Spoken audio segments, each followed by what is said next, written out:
Hello, my lovely childs of the internet. It is I, Multi126789, other known as Multi-Man. Welcome back to another, once again, talking about series. I know, it's been a hot minute since we last did a video on the channel that wasn't just a live stream, but we're back. And today, we're talking about a very special game that I recently bought. That's right, it's Downwell. Now, this game, Downwell, is a game that you can buy on the Nintendo eShop for less than $10, or on Steam for less than $10.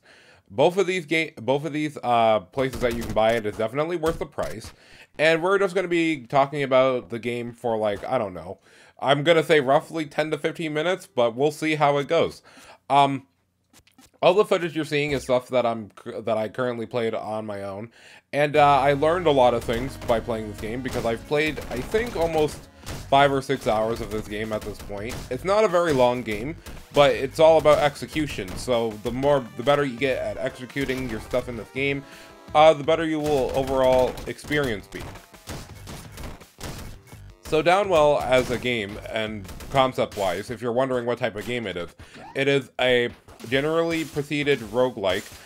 But the gimmick of the game is that you're falling down this well, and the whole gimmick of the game is trying to get combos. You get this little dude who walks around.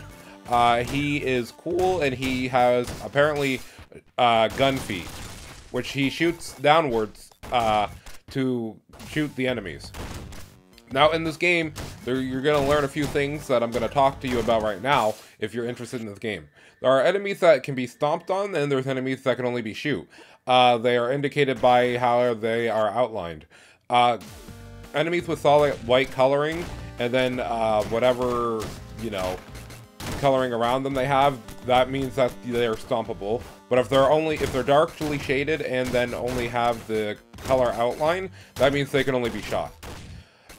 A balance of being able to do both in this game is actually what makes it quite interesting as a video game that I have played. Because I've tried to play roguelikes, I've been trying to dabble in more of them, but trying to find ones that I kind of enjoy and I like the concept of and that don't take too long to get going.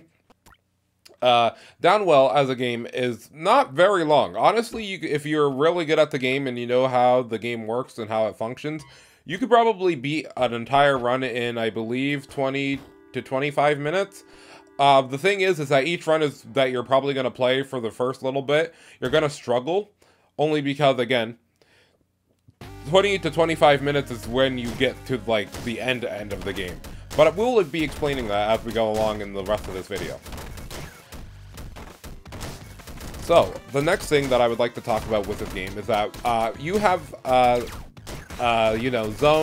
zone/area in this game that you go to every time you beat a stage. Each stage has home for a different bio.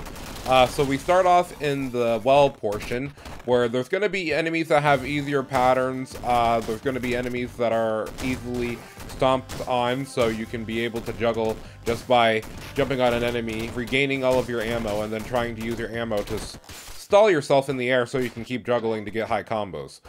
Because getting high combos will allow you to get, if you get above 8, you will get 100 of the gems, which is the currency in the game.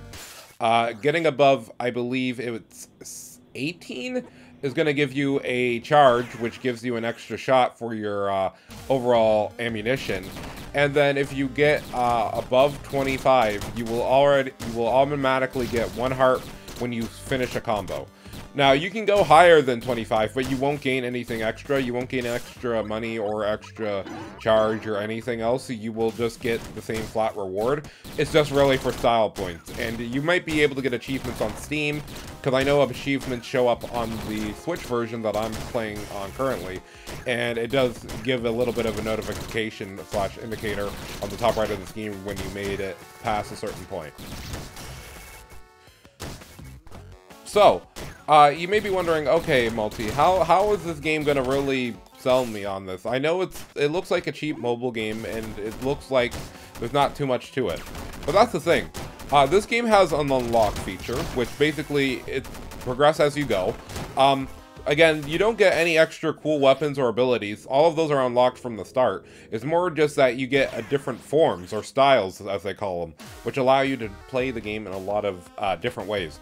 There's a floaty style, there's a boulder style, there's a handstand style, there's all kinds of styles that change up the way that the properties of your character works and how your run will work.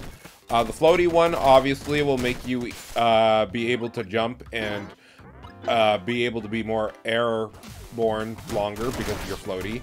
The boulder one, it makes you drop a lot faster, but the trade-off is that you start with more HP, which is pretty good if you're starting out and when you get that style, because you may not be good at juggling, but if you want to be able to reach lower levels to learn about what you need to do, then that would be important. And this progression system automatically happens every time you finish a run, and all of your gems get tallied up into this meter, and then you unlock cool things like those, or like you'll see from my playthrough of the stuff that you're seeing on screen right now, it will change the actual graphics settings of how the game looks, which is really nice because I honestly like the green. The green makes it the easiest for me to distinguish where the enemies are, where I'm falling, and all this other stuff. It defaults with red, and then you get more as you progress. So now we're going to go ahead and talk about the catacombs. Catacombs are the second levels of the game. Oh man, the catacombs I think is the most difficult stage in the game, IMO, in my opinion. Because catacombs are basically going after the first one where you could get a really big combo chain. There's a lot of enemies in the catacombs that allow you not to get combos very consistently or easily. There's these potaboos that will move sporadically, and only can be shot. So you have to make sure when you're falling down that you have some ammunition left, because it can be dangerous. There's ghosts that come up and that you can jump on, but they also have a weird thing where sometimes they get intangibility as they're coming up, so sometimes you might miss their hitbox and still get hit for some reason, which is kind of booty butt cheeks if you ask my opinion, but you know, you didn't, so I'll tell you that. Jumping skulls that move horizontally, which aren't usually that bad, but they are hard to time your jumps on to be able to keep going down because of how vertical how much vertical mass there's going to be in the catacombs. Then we have two of my worst enemies that I don't like in this game. The sand to skeleton chucking bones, and then we have the flaming skeletons.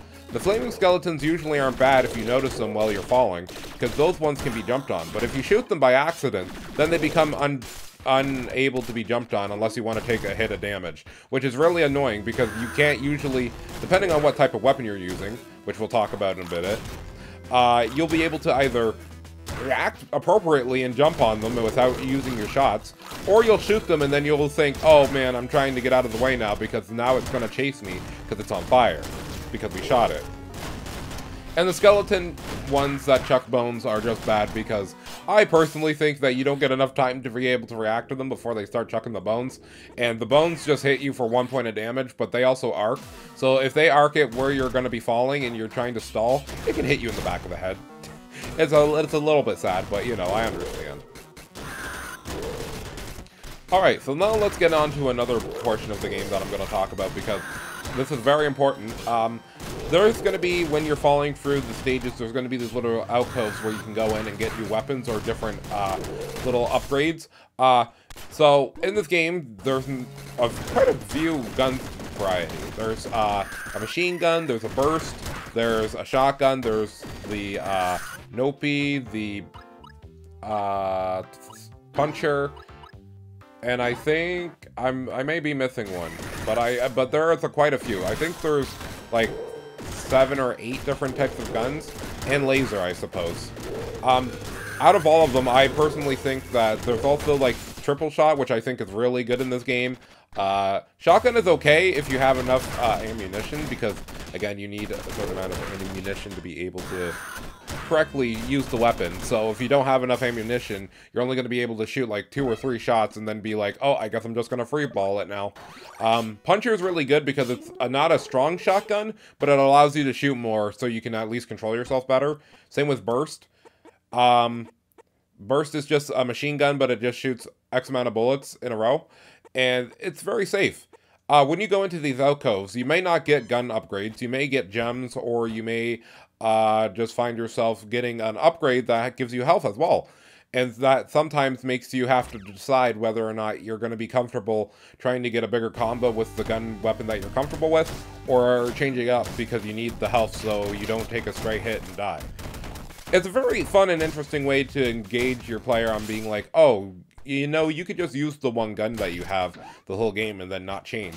But it is beneficial sometimes to be like, okay, I know I only can take one hit, and this area's been rough so far, so I gotta change it up and use this new weapon. It's gonna take me a while, but I'd rather take this than just hope that I don't get hit with a random stray. Alright, so before we talk about the next part of the game that would also help you improve yourself, we're gonna go ahead and talk about the third level, which is the ocean level, which honestly is kind of mostly like the first level, just that it's a little bit easier, but you only have to manage one resource, and that's, we're getting to the well part of Downwell where it's in water. So the water portion is only difficult because you need to make sure you destroy these things that give you air, because again, unlike most games which have underwater features, they took out, you know, oxygen mechanics, but in this game, you need to be able to manage going down far enough and getting big combos while also having to stop to get air, which is easier said than done when you first get down there, because you will be probably panicking because you see the number on the top of your head be going slowly down from 100, and then you'll be like, oh man, I don't know if I can keep up this combo because I have to stop and get air. But luckily, like I said, the little pockets that you can go to the sides and get like weapons and stuff allow you a chance to get more air, or to change weapons and give you a little bit of rest and repose, and won't take away any of your air, so you still have a chance to continue playing. A lot of the sea creatures and enemies in that one, such as the squids and the turtles, are really easy to combo off of because they're easy to jump off of. And by this point of the game, you should be used to whatever weapon you're using to deal with the jellyfish and the piranha fish, I'll call them, where you can't jump on the piranhas, you have to shoot them, and they can chase you from above. And then the jellyfish just go in the diagonal pattern, left and right, going upwards, and they can't be stomped on. But the regular jellyfish, or sorry, I should call squids, they will go to the top of the screen and then go down, and then the turtles, you know, they still move left to right like they did in the beginning of the game. But the good part about it is that because they swim and they still have their hard shell, you can actually use them to shoot them downwards to be able to help you move your combo downwards and help you extend where you need to go and be able to readjust, which I think why I like the ocean level a lot is because you're actually able to be a lot more flexible and gives you a little bit of a repose before the next act that comes after this.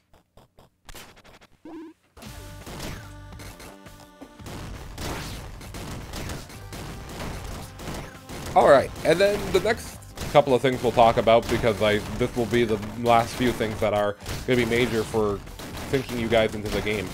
We have both the shop and our upgrade system. Now, depending on if you choose a different style type or not, you will get upgrades every time you finish a floor, or a act, I will call it. Because it's like Sonic 1 where there are 3 acts, and each act will give you an extra power-up that will allow you to be able to play the game more efficiently. There's several of them. I will tell you a lot of them that I like. There are, if you shoot breakable ground, it will shoot a bullet upwards. There's a drone. There's, if you stomp on an enemy, it creates an explosion underneath you, which is good for getting rid of too many enemies that are all around you. If you destroy an enemy, a bullet shoots up from it. There's a candle that allows you to get longer invincibility, which is really nice, because sometimes it'll be unavoidable that you take a hit. So you might as well be able to take a hit and then get at least 3 seconds of invincibility to be able to literally just readjust yourself so you can keep going. And there's a lot of really cool upgrades like that you get after each and every stage, depending on what style you choose, because I believe there is a style that allows you not to get any of them. This will drastically help you getting through each stage, and choosing whichever one seems most appropriate for what you're trying to build is going to be key for your survival in playing this game, which is what makes it so much fun, because you know that what is really good in the game will allow you to excel, and you know that you won't always get it, so you gotta really choose between, okay, do I need something to help me get more combos and like longer combos right now, or do I need just survivability because I'm taking way too many hits very early on? And that also brings us to the shop. Now, there is a skill that you can get when you're going down after completing each stage that gives you a shop immediately off the bat. And the shop owner will give you plenty of things that will be really good. such as HP items, and also gun charges, which both are really important, but it really just depends on what you're trying to aim for. Also, eating food, even if you're at max health, will give you this little blip above your health that allows you to be able to store extra hit points to basically upgrade your health. Now, you don't think this is a big deal, but it is actually a big deal, because you can upgrade your, if you're playing as a standard character, you can upgrade your 4 health to 5, to 6, to 7, and if you're really lucky, you could get it to 8. It's really hard because you have to get big combos and get a lot of money, so you can hopefully get lucky and buy curry that permanently upgrades you, or get stuff like the just regular food items that helps the little white bar underneath your green health, so it can actually extend it. But being able to use the shop owner will be able to also allow you to get a higher gun capacity. And on certain guns, gun capacity could be the saving grace of your run, because you could be able to shoot a lot more, be able to control your falling a lot more, especially like with stuff with like the burst machine gun and the Nopi, that all use single bullets, so you basically get like by the end of your run almost like 30 or 40 different shots. Oh yeah, it's pretty good. They may not do a lot of damage, but again, because you get more control in the air, it's really, really important to be able to have as many shots by the end of the game as possible, because you want to be able to control yourself as much as possible. And now, the final thing I guess that we'll talk about with this game, because I basically made a mini review technically, but really I was just talking about how fun this game is, because if you're watching it on screen, which you probably are, this game is really fun. Again, I've almost been playing it for 10 hours because I genuinely want to see the end of the game. I did find out that after this level that we're going to talk about, there is a special secret thing that you have to beat to fully beat the game, which I still haven't done technically, but I'm surprised that I got to it on the video that I recorded for this. But after level 4, which level 4 is the most difficult level technically in the game, where basically you're going to be falling the whole time. There's going to be very little ledges where you can stop and breathe and get your composure. There's going to be very, very, very few chances to get upgrades for guns, and this is probably the last 3 areas that you're going to be able to find those. And when you get to the 3rd stage of the 4th level, it will last at least 25% longer than every other stage in the game, which means you will have to be on your sharpest wit to be able to beat it. All the enemies in this are going to be having to be shootable because they're red bullets that fly across the screen. You are going to have to pay attention because those will fly from the top of the screen or the bottom of the screen and will go to the opposite direction. The only things that are going to be your saving grace that give you big combos are landing on the bodies and tables and other objects that are on the level that allow you to bounce and redirect yourself to be able to focus on then shooting the red projectiles that are coming towards you to try to damage you. I think this level is very fun once you get to the point where you're already super good on health and good on weapon stuff, and then you're just technically just trying to maneuver yourself in a way so you don't get hit a whole bunch, but you can rack up a lot of combos. You can rack up so many combos just by being able to shoot all the red orbs that are trying to come and attack you. But again, it's at the risk of also landing on spikes that are everywhere, and also getting overwhelmed by how many red shots will be everywhere, and knowing that you need to land on certain items that, you know, are filled in with white so you can be able to recharge your actual gun meter. But I think, I know that this game is really fun because, again, once you get past the 2nd level and you start getting used to the 3rd and 4th, and once you start getting used to those, you can consistently get runs now where you can just kind of play the game and just have fun knowing that you're like, oh yeah, I can experiment and try different things to try to beat the game. So I will tell you that there is a boss, and there's only one boss in the game, and it's once you get past level 4. I haven't beat it yet at the time of this recording. I almost beat it at the time of this recording, but it's a 4-segment fight. Now, I don't know if I'm not going to sugarcoat it, Chief. A 4-segment fight in a game where you don't fight any bosses at all is a tall ask, and it's basically based around all of the other levels that you already played. So I only made it to the 3rd segment of it. So yeah, it's a doozy, but I think that's why I think I'm so engaged with the game, because one day I'm going to come back to that game and be able to get the perfect run where I just beat it 100%, not have to worry. But that probably won't be for a little while longer. But yeah, I'm very glad that I was able to talk to you guys once again about video games that I like. Again, if you have a Nintendo Switch, or if you got, you know, Steam, please go ahead and pick up Downwell. Downwell is definitely worth the money. It's a very good also Switch game just to have if you're gonna have a portable game to have, because it uses very little battery. Like, you could probably play at least 10 runs and only lose like maybe 20 or 30% of your Switch battery, which is pretty good, because, you know, by the time you do those many runs, you probably will be close enough to like beat the game, I would say. Because again, it's all about just trying to be more consistent every time you play the game, which makes that game really fun. Again, the upgrades and stuff that you get in the game are really sick. Again, I didn't even show them all off in this video, but I tried to show as much as I could, because I tried to show, you know, the best run I had. And, you know, I just genuinely think that this is one of the games that, I mean, people talk about, but people don't really talk about. I don't even know when it came out originally. Maybe I will put the date up on the screen to say when it came out. But I'm very glad I finally got a chance to play it, because, man, this game is definitely worth it. As somebody who also played Exit the Gungeon, I will say that this is probably more fun than that, personally. But yeah, that's going to be it for the video. I very much thank you all for watching and listening to me talk about a video game again. I have been Multi12629, other than this Multi-Man. And I hope you lovely chat on the internet have yourself a good day, good night, good evening, or wherever you're at. And I will catch you lovely chows for next time for another video about talking about video games or for live streams. So ciao, ciao. Until then.